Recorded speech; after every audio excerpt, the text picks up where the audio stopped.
Greetings and welcome, everybody, to this week's episode of Poly Weekly News. I'm your host, David Danto. And last week's show, we had my friend Tony Interbartolo on to show us the Studio X52 that we announced at Infocom. And now one of the other products we announced at Infocom, the Voyager Surround 80, is something that my friend Andre Reid is on to join us to tell us about and show us and go through all of it. And I've stumbled over that too many times at this point. Andre, take it away. Tell everybody who you are and what you do. All right, David, thanks. And I think it's Tony's last name because I always just say Tony I. Yeah, I I always can't just say even Tony pronounce I it. too, but I figured I'd give him the credit once. That's what killed me. But go on, Well, tell everybody who Andre Reid is. well done with it.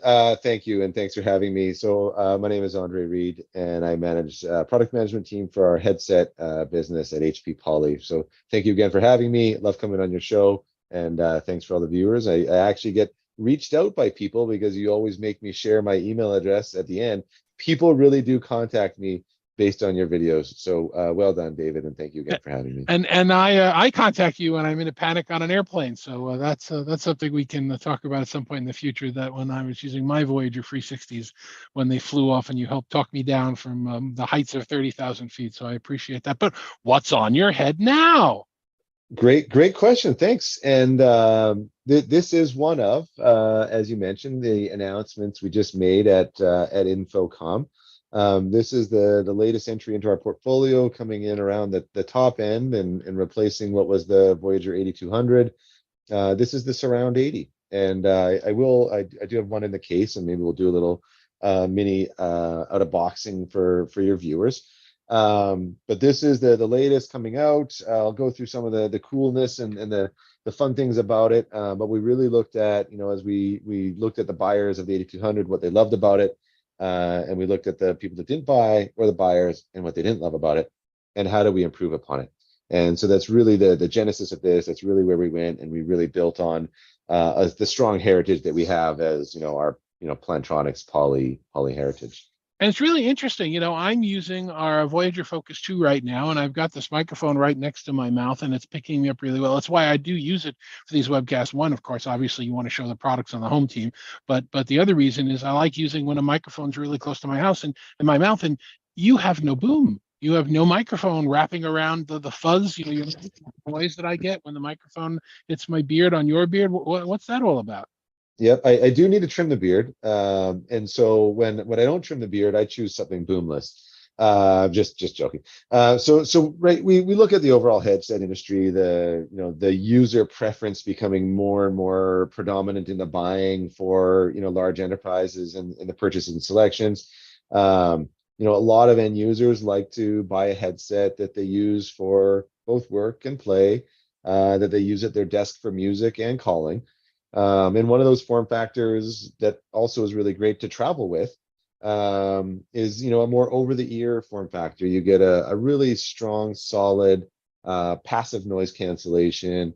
And then when you go and you add in the poly hybrid noise cancellation, we do a really amazing job. Boomless is very difficult. And I think we talked about this a little bit with the Voyager 360s. The further away the microphone is from your mouth, the more you technically have to boost the mic gain, which gives the ability to have additional, non-voice, non-mouth based sounds coming in. And so when you do that, you have to have better DSP algorithms. You have to have better beamforming arrays. And one of the things that's really, really difficult is to go after certifications from our top partners. To go after the Open Office certification, which is designed around multiple speakers being in close proximity and the amount of noise that we cancel out transmitting to the far end. And so we are the first boomless headset to get the Microsoft Open Office certification, something that we targeted from the inception of this program. Our audio and our DSP teams, originally, it can't be done. And then they come back, they go off, they come back, and they think about it. Yes, we can do it. Here's how. So massive amounts of engineering, digital signal processing from the team that went into this. And the team at Microsoft's thrilled with this headset and being able to come out again as the first boomless, trending into how and what users, purchase and for the different multiple use cases they have. So really excited about that. And just to clarify, the first boomless open office certified headset means that none of the other brands of headsets on the market have that certification in their boomless headsets. We're the only one. Correct. Correct. So They may every have other one on the teams. market's inferior. I'm sure they all have strengths and weaknesses, and they have team certification, but not for the open office spec. Okay, just wanted to make sure I clarify that. You know, I do these webcasts sometimes talking about things that aren't specifically Poly and HP related. So when we have a point we really want to nail home, I really want to get the hammer on it dead on. So It, that's it, cool. it, it's a great point. I just want to be fair. We have, wonderful competitors out there, and, we all raise each other up by challenging each other to do better, right? And so what we're really excited about is to be the first to be able to bring this to market. Awesome. What are the other things that are interesting and different and feature rich about this unit? There's a few things, right? If you just think about, the sort of step from the 8200, right? Again, there's some of the, learnings we apply, right? Headset, clamping force and weight is a big deal.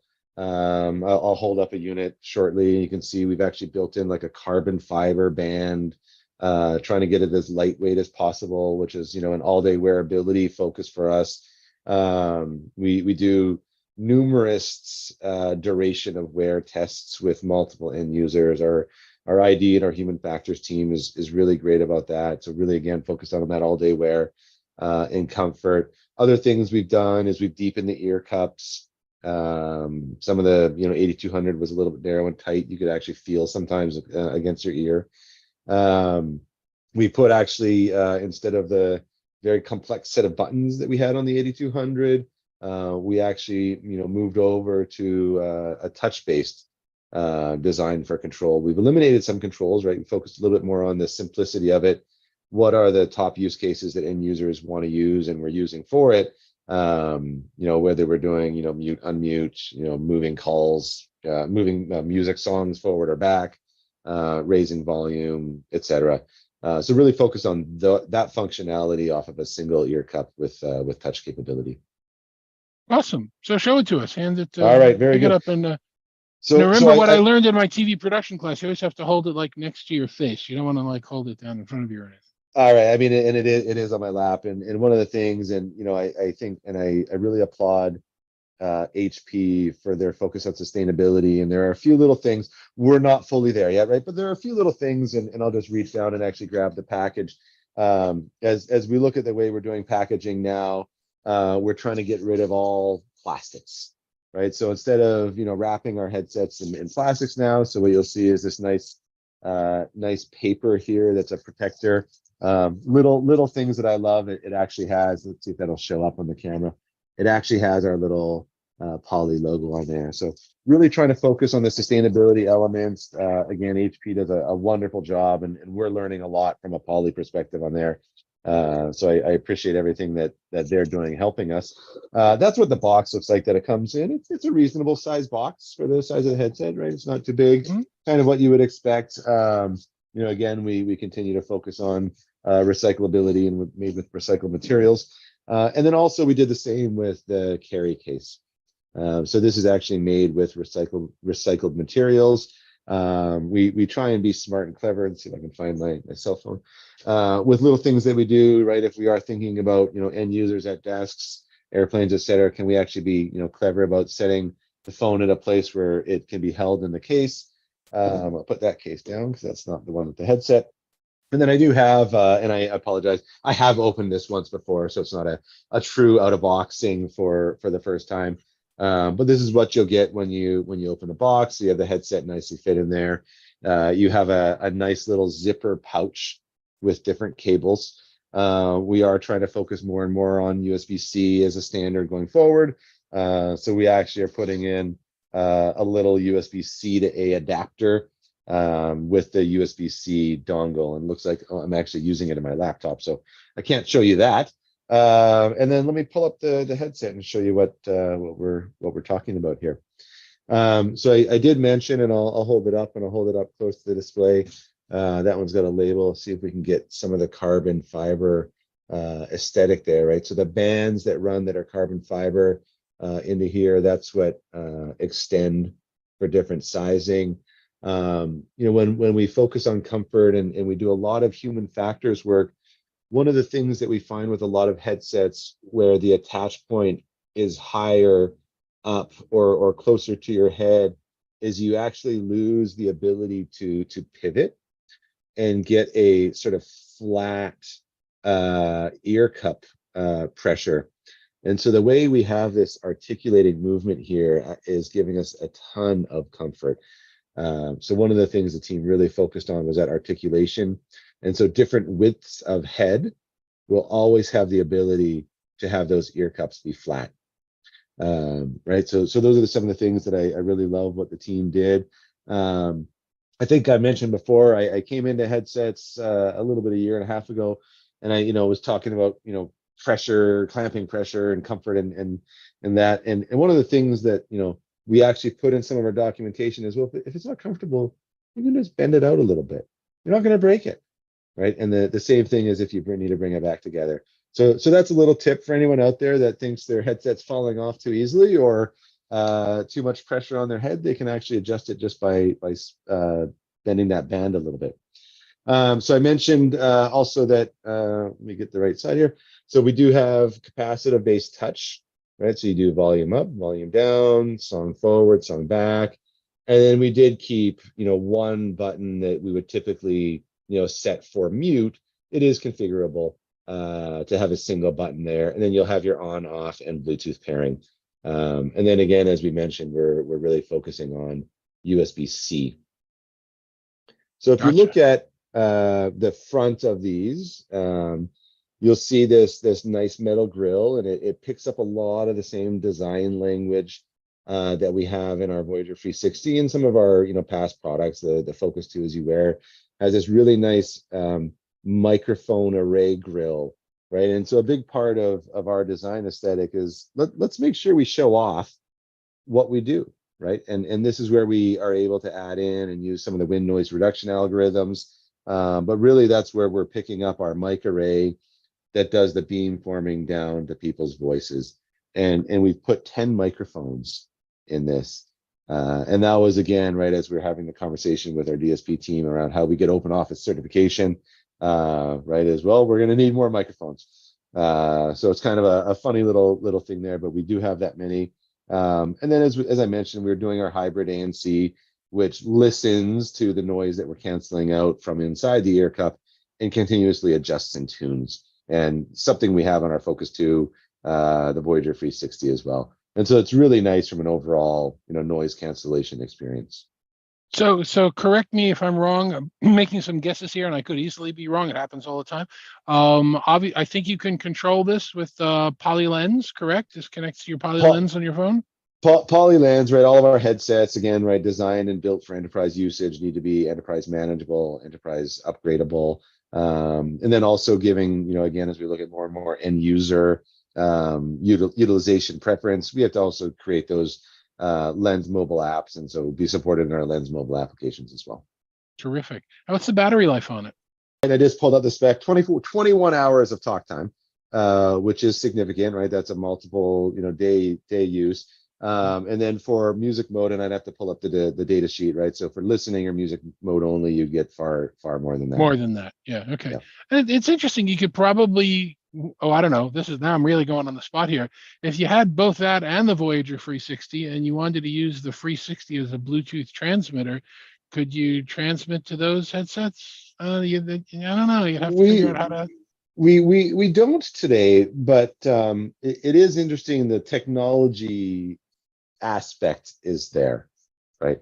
I'll leave it at that. It's an interesting conversation, right? We do also include a 3.5 millimeter to USB-C jack for this, right? So okay. So then that mitigates the need of needing a Bluetooth transmitter on the plane because you got the cable that plugs in as a wired analog connection. Yeah, right. That is there, but it is also nice to be wireless, right? One of the things that I really enjoy when I travel with my 360s, and I want to make sure this is about this, but we'll keep plugging the 360 as well, is being able to get up from my seat and right, if someone in the aisle is getting up to go to the washroom, get up from my seat and not have that cable between my headset, my head, and the TV, right? Because usually you have to take your headset off, place it there, and if it's a big headset, it's hard to find space.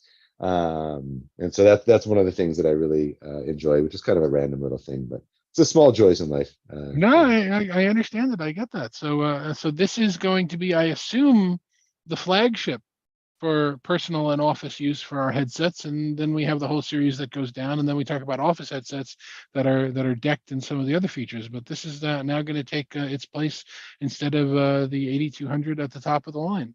It is, and I really look at the performance capabilities of this in the open office environment, in our acoustic noise reductions and noise cancellations, and I think about these very similar to the 360s, but a very different form factor, right? So if you think about the personas, right, and we do a lot of persona work. We're very good about the persona work in our sales, but also the persona work in how we build and design headsets. It's a lot of the same users, right? If you walk down the street, you'll see people wearing earbuds, or you'll see people wearing large over-the-ear headsets that may or may not do calling really well, right? And it's the same thing with the buds out there. They're wearing buds that don't do calling really well. So how do we build to the form factor that people choose for their daily use in all of their road warrior persona, executive, connected executive personas? How do we build headsets for those, but that also do calling amazing, and lead with calling, and then do music great too? And so that's really how we're designing and looking at both of these. And so I just really look at this as it's a continuity of the use case of the 360s in a very different form factor that people love. And I realized I was doing what you said not to do. I was holding it down too low. So there you go. No, we got it. We saw it. Your camera was adjusting and compensating and moving as we go. That's really good. And in fact, I must have told you about this before. I speak to a lot of end users around headset products. And one of the things you can't ask them is what's the best headset, because it's so subjective. Some people like light overhead. Some people like heavy over ear. Some people like earbuds. Some people like the neckband. It's more about what you wear and what you feel comfortable with. And we have to make sure that the performance is there regardless of what style they like. So again, that's one of the reasons to go with HP Poly here, because of the breadth of products and the quality that's involved in all of them. And wait a minute, let me just, you said the only open office certified boomless headset on the market, right? First and only. I'm sure that will change over time, but first and only as of today, July 10th. So we love having our competitors copy us. So they'll copy us and we'll leapfrog them again like we always do. Flattery. So if somebody wants to reach out to you and give you a hard time, like apparently they have been doing in the past, Andre, how would somebody get a hold of you? I've welcomed every email. I've responded to every email. Most of them were like, "You sound amazing on that call. When are they going to be available?" That was a lot of the first ones. Someone did email me saying, "Hey, I ordered white, but the lead time is long. Can you help me switch my order to black?" And actually, we were able to do that. But I absolutely welcome, and you can email me at Andre Reid, andre.reid@hp.com anytime. I welcome. That's awesome. And I might not have mentioned it. When are these headsets going to be available? They'll be shipping. Let's say August timeframe. Let's call it mid-August is when we'll start shipping them. So this summer, people can get their hands on them for the first time and really start to listen to them and enjoy them. They'll make a great back to school. Not really the target persona, but they'll still make a great back to school gift. They'll make a great September gift if you celebrate Labor Day, here in the U.S. or whatever the equivalent is where you are in Canada. Let's shoot for a September gift for people. Perfect. Thanks very much for taking the time.